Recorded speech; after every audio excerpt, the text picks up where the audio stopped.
అమరావతి ప్రాంతంలో ఉన్న వైఎస్ఆర్ కాంగ్రెస్ పార్టీ కేంద్ర కార్యాలయాన్ని తెల్లవారుజామున సిఆర్డీఏ అధికారులు కూల్చేశారు.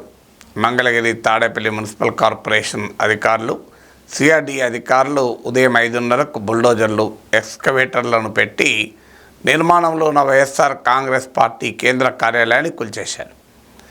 అధికారుల వర్షన్ ఏంటంటే ఇది అనుమతులు లేకుండా కట్టారు, అలాగే ఇది ఇరిగేషన్ డిపార్ట్మెంట్కి సంబంధించిన ల్యాండ్, గత ప్రభుత్వ హయాంలో కారు చౌకగా దీన్ని లీజుకు పొందారు, అందువరకు కూల్చేశామనేది అధికారుల వర్షన్. అయితే వాస్తవానికి వైఎస్ఆర్ కాంగ్రెస్ పార్టీ వర్షన్ ఇందుకు భిన్నంగా ఉంది. వారు చెప్పేది ఏంటంటే ఫ్రైడే రోజే హైకోర్టుకి వెళ్ళాము దీనిపైన, ఎందుకంటే వైఎస్ఆర్ కాంగ్రెస్ కేంద్ర కార్యాలయానికి సిఆర్డీఏ నోటీస్ రావడంతో హైకోర్టుకి వెళ్తే హైకోర్టు కూల్చవద్దని చెప్పినా కూడా కోర్టుకు సెలవులున్న సమయంలో, అది కూడా తెల్లవారుజామున రహస్యంగా ఎందుకు కూల్స్తున్నారు అని చెప్పేది వైసీపీ వాదన. సో ఈ వాదనలో కోర్టులో ఉంది కనుక ఆటోమేటిక్గా ఇది కోర్టు దాకా పోతుంది.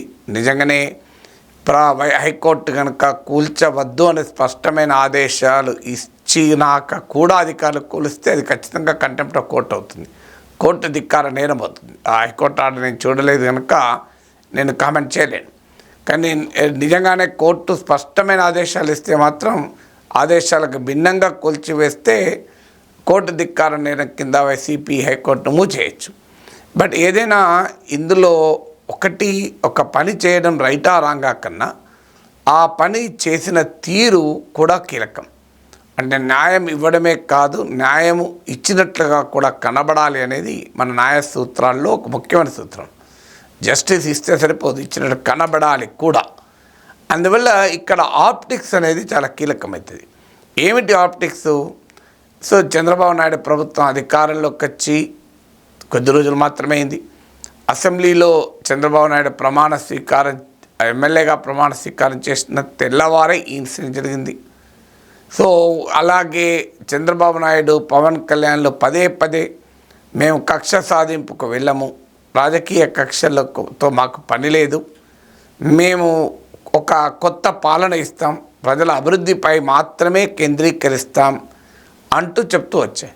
కానీ ఎన్నికల ఫలితాలు అయినాక మనం చూసాం, దాడులు జరిగాయి, లా అండ్ ఆర్డర్ ఇష్యూస్ కూడా ముందుకు వచ్చాయి. ప్రతిదానికి టీడీపీ వాదన ఏంటంటే గతంలో ఏం జరిగింది, కరెక్టే, గతంలో అలా జరిగింది కనుకనే ఇవాళ వైసీపీ 11 సీట్ల పరిమితమైంది కదా. గతమంతా ఘనకీర్తి అయితే వైసీపీ పరిస్థితి ఇలా ఎందుకు ఉంటుంది? మరి టీడీపీ కూడా ఆ పరిస్థితి కోరుకుంటుందా? మేము డిఫరెంట్గా ఉంటాం అని అన్నారు కనుక ప్రశ్న. మేము డిఫరెంట్గా ఉండం, మేము కూడా మా రాజకీయ ప్రత్యర్థులు వేటాడతాం, వెంబడిస్తాం, అలా అంతు చూస్తాం, జగన్మోహన్ రెడ్డి ప్రజావేదిక కూల్చిన కనుక మేము కూలుస్తాం అంటే ఎవరికి అభ్యంతరం ఏం లేదు. సో అందువల్ల ఇద్దరిద్దరే దొందే అనుకొని ఊరుకుంటారు. కానీ మేము డిఫరెంట్గా ఉంటాం, మేము వెండెట్ ఆఫ్ పాలిటిక్స్, రాజకీయ కక్ష సాధింపుకు పూనుకోము అని మాట ఇచ్చారు కనుక ప్రశ్న వస్తుంది. జగన్మోహన్ రెడ్డి ప్రజావేదిక కూల్చి ఆ శిథిలాలు కూడా అక్కడే ఉంచాడని కూడా అంటున్నారు. సో ప్రజావేదిక కూల్చాడు, ప్రభుత్వ కార్యాలయం అక్రమంగా నిర్మించారని. ఇప్పుడు వీళ్ళు పార్టీ కార్యాలయం అక్రమంగా నిర్మించారని కూలుస్తున్నారు. నిజంగానే ఆ రోజు కూడా నేను చెప్పాను, ప్రజావేదిక కూల్చివేతమే నా వీడియో బ్యాక్ వెళ్ళి మీరు చూడండి, కొన్ని లక్షల మంది చూశారు. ఆ రోజు కూడా నేను అన్నాను, ఇది ప్రజావేదికకే పరిమితమైతే జగన్మోహన్ రెడ్డిది రాజకీయ పొరపాటే అవుతుంది, కక్ష అవుతుంది. లేదు, ప్రజావేదికతో మొదలుపెట్టి కృష్ణానది తీరాన ఉన్న ఏ అక్రమ నిర్మాణమైనా మేము కూల్చివేస్తాం అని గనక వైఎస్ఆర్ కాంగ్రెస్ ప్రభుత్వం వ్యవహరిస్తే అప్పుడు అప్రిషియేట్ చేస్తాం.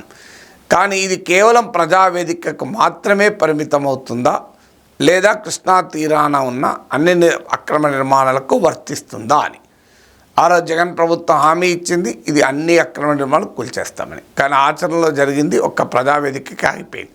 ఒక్కటంటే ఒక్క అక్రమ నిర్మాణం అందులో కాలేదు. చివరకు ఒక బీజేపీ నాయకుడు అమిత్ షా కూడా కొంత ఉండిపోయినటువంటి బీజేపీ నాయకుని గెస్ట్ హౌస్ కూడా కృష్ణానది తీరాన ఉంది, దాన్ని కూడా ముట్టుకోలే. సో క్లియర్గా దాన్ని బట్టి అర్థమైంది, ప్రజావేదిక కూల్చడం అక్రమ నిర్మాణాల కూల్చడం కోసం కాదు, అది రాజకీయపరమైన సంకేతాలు పంపించడానికని. సో సేమ్ ఆర్గ్యుమెంట్ ఇప్పుడు కూడా వ్యాలిడ్ అవుతుంది. వైఎస్ఆర్ కాంగ్రెస్ పార్టీ కేంద్ర కార్యాలయం అక్రమ నిర్మాణమో సక్రమ నిర్మాణమో నాకు తెలియదు, ఆ డాక్యుమెంట్ చూడలేదు కనుక I leave it to court. కానీ ఇలా అది అక్రమ నిర్మాణమే అంగీకరించుదాం, అధికారుల వర్షన్ అంగీకరించి నేను మాట్లాడుతున్నాను. అధికారుల వర్షం నిజమైనప్పుడు ఈ అక్రమ నిర్మాణాలు ఎక్కడా ఉండకూడదు. కృష్ణానది తీరానే బోలెడని అక్రమ నిర్మాణాలు ఉన్నాయి, మరి ఈ అక్రమ నిర్మాణాలన్నింటినీ కూల్చివేస్తారా? సో ఆ రకమైన వివక్ష రహితంగా ఏ అక్రమ నిర్మాణమైనా, అది వైసీపీది కానీ టీడీపీది కానీ ఎవరిదైనా కానీ మేము కూల్చివేస్తామనే వైఖరి తీసుకుంటే అది చంద్రబాబు నాయుడుది సుపరిపాలన అవుతుంది, లేకపోతే అది కక్ష సాధింపే అవుతుంది. సుపరిపాలన అంటే ఏంటి? రాజకీయాలకు అతీతంగా ఎవరిదైనా కానీ అక్రమ నిర్మాణం ఉండకూడదు. వైఎస్ఆర్ కాంగ్రెస్ అయినా ఉండకూడదు, ఇంకెవరిదైనా ఉండకూడదు. మరి ఆ స్టాండ్ తీసుకుంటారా లేదో తెలుస్తుంది.